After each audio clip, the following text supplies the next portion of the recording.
नमस्कार मित्रांनो, अभ्यासवाणी या चॅनलमध्ये आपल्या सगळ्यांचे खूप खूप स्वागत आहे. अभ्यासवाणी रोज अभ्यास रोज प्रगती. मित्रांनो, 26 एप्रिलला म्हणजे उद्या आपली एक्झाम आहे आणि खूप विद्यार्थ्यांना टेन्शन आलंय.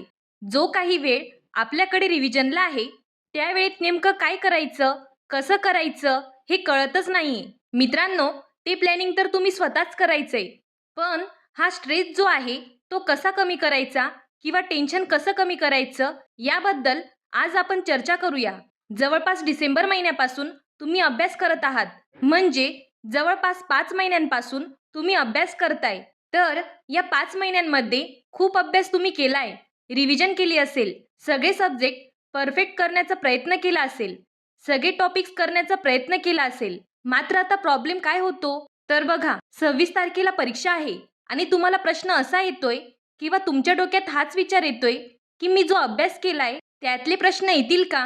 लक्षात घ्या, सगळा अभ्यास तुम्ही केला आहे आणि जर ऐन वेळेला तुम्ही स्वतः स्ट्रेस मॅनेजमेंट नाही केलं तर जो अभ्यास केलेला आहे तो सुद्धा आपण तिथे व्यवस्थित प्रेझेंट करू शकत नाही. म्हणून स्वतःसाठी प्रेरणा बना, म्हणजे स्वतःलाच मोटिवेट करा. मागे ओढण्यासाठी अख्खं जग असतं, पण पुढे ढकलण्यासाठी आपणच आपल्यासाठी असतो. म्हणून कुठल्याही प्रकारचं टेन्शन न घेता स्वतःच्या मेंदूवरती विश्वास ठेवा, स्वतःवरती विश्वास ठेवा आणि सतत म्हणत राहा की अरे, मी जो अभ्यास केला आहे त्याला मी चांगल्या पद्धतीने ॲप्लिकेशन देऊन पेपरमध्ये ते प्रेझेंट करू शकते. किंवा मला कसेही प्रश्न विचारले गेले ना, मी माझ्या अभ्यासाच्या बळावर किंवा जे काही मी प्रयत्न केले ना त्याच्या बळावर मी हा पेपर खूप छान सॉल्व्ह करू शकते. माझ्यात जे पोटेन्शियल आहे ना ते मी चांगलं वापरू शकते आणि जेवढी माझ्यामध्ये ताकद आहे तेवढा मी अभ्यास केलाय, माझं 100% मी दिलेलं आहे, तर त्याचा योग्य वापर मी करू शकते. म्हणून कुठलंही बर्डन न घेता जे काही तुम्ही अभ्यासलंय, जे काही प्रिपरेशन तुम्ही केलेलं आहे तर त्यालाच व्यवस्थित प्रेझेंट करण्याचा प्रयत्न करा. टेन्शन येणारच आहे, साहजिकच आहे, पण लक्षात ठेवा, आपण असं काही भव्य दिव्य करायला जात नाहीये. एक छोटीशी परीक्षा आहे आणि ती आपण देणार आहोत. त्यामुळे खूप सारं टेन्शन किंवा बर्डन घेऊन जर गेलात तर तुम्ही जो काही अभ्यास केलाय तोही तुम्हाला ऐन वेळेला आठवत नाही. मग पेपर देऊन आल्यावर, पुस्तक उघडल्यावर आपल्याला वाटतं की अरे, हे तर मी खूप छान केलं होतं, पण मला आठवलं का नाही. तर ते आपल्याला टेन्शनमुळे किंवा बर्डनमुळे आठवत नाही. मग असं जर होऊ द्यायचं नसेल तर मी पुन्हा तेच सांगेल की स्वतःवरती विश्वास ठेवा, स्वतःच्या अभ्यासावरती विश्वास ठेवा आणि स्वतःच्या मेंदूवरती विश्वास ठेवा. जो काही अभ्यास केलाय तो योग्य पद्धतीने मांडण्याचा प्रयत्न करा. उरलेल्या काही तासात व्यवस्थित रिव्हिजन करा आणि लक्षात घ्या, एक्झाम पास होईल किंवा नाही होईल ही पुढची गोष्ट आहे, पण परीक्षेला जात असताना प्रेझेन्स ऑफ माइंडने सॉल्व्ह करणं गरजेचं आहे. हे आता तुमच्या हातात आहे.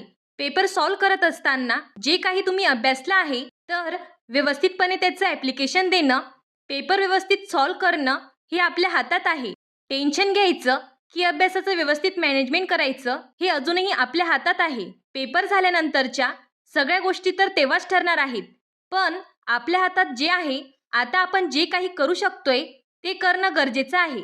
आपली खूप स्वप्न आहेत, आपल्या आईवडिलांची स्वप्न आहेत, ती सगळी पूर्ण करायची आहे. सगळ्यांची इच्छा असते की पेपर पास व्हावा किंवा पेपर मला सोपा जावा. शेवटी आपण कसे प्रयत्न केलेत त्याचा रिझल्ट आपल्याला मिळतोच. पण हा जो स्ट्रेस आहे, अभ्यास केलाय पण टेन्शन येतंय, अभ्यास केलाय पण काहीच आठवेना असं होतंय, तर जनरली हे परीक्षेच्या आधी होत असतं. पण परीक्षा ही खूप छोटी असते आणि आपलं आयुष्य हे खूप मोठं असतं. त्यामुळे पूर्ण आयुष्य तिथेच ढकलून द्यायचं असंही नाही, कारण परीक्षा हा आपल्या आयुष्यातला एक पार्ट आहे आणि त्यासाठी आपण 26 एप्रिलला पेपर द्यायला जाणार आहोत. ओके, तर बघा, कुठलंही बर्डन घेऊन जाऊ नका. रिलॅक्स माइंडने जा, वेळेच्या आधी तिथे पोहोचा आणि शेवटपर्यंत तुम्ही सेल्फ मोटिवेट राहा, कारण तुमच्यावरती तुमचा कॉन्फिडन्स डिपेंड असणार आहे. तुम्ही स्वतःवरती किती विश्वास ठेवताय याच्यावरती तुम्ही पेपर सॉल्व्ह करू शकतात. अभ्यासवाणी रोज अभ्यास रोज प्रगती.